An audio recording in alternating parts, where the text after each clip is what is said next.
Hey folks, this is Rhykker, bringing you an update to my patch 2.12 Diablo 3 Reaper of Souls endgame Demon Hunter build. Now the build that I initially presented was a fire build, and I've actually had a video guide on a cold build in the works since before the fire build even hit YouTube. And while other priorities have stopped me from getting that completed, I do intend to put up a video on the Demon Hunter Marauder cold build, but for now just wanted to address an issue that's often brought up, and that's whether the cold or the fire build makes for the better endgame Demon Hunter. Now apart from fire and ice, lightning can also be made viable, although it's pretty tough to gear for, and physical has been emerging as a new contender. Most of the discussion centers around ice and fire. So, which is better? It turns out the answer really depends on what you're after.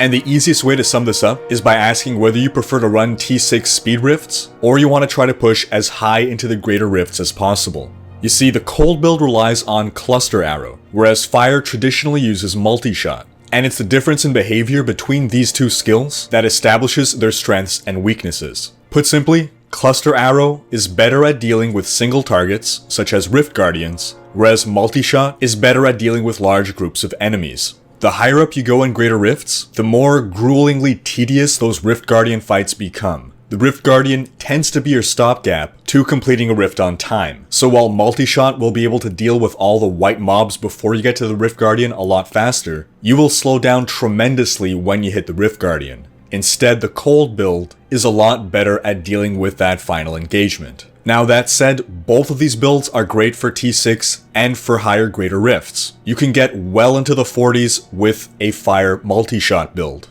And in fact, if you're playing in a party, fire isn't at all a bad option. In fact, there's a sort of intermediary build between the fire and ice that swaps out multishot for cluster arrow loaded for bear. The ice build uses cluster arrow maelstrom because that's the one that fires rockets, benefiting from our ballistics passive. So if you do fire cluster arrow, loaded for bear instead fires grenades rather than rockets. So you would swap out ballistics for steady aim. Other modifications you can make to the original multishot build I posted include swapping out Vengeance Seed for Marked for Death Mortal Enemy. This will give you a significant damage buff against single targets, and effectively further reduces the resource cost of multishot, as long as you always ensure that one of the enemies you're hitting has been marked for death. Further, and I specified this in an annotation, but I realize some of you don't see those, for the fire build you want to use Vault Trail of Cinders. And that's because your Cinder code will reduce the resource cost of Vault, making Trail of Cinders a superior choice to Tumble, but only when you have a Cinder code. Further, in T6, you don't need a generator at all with the fire build,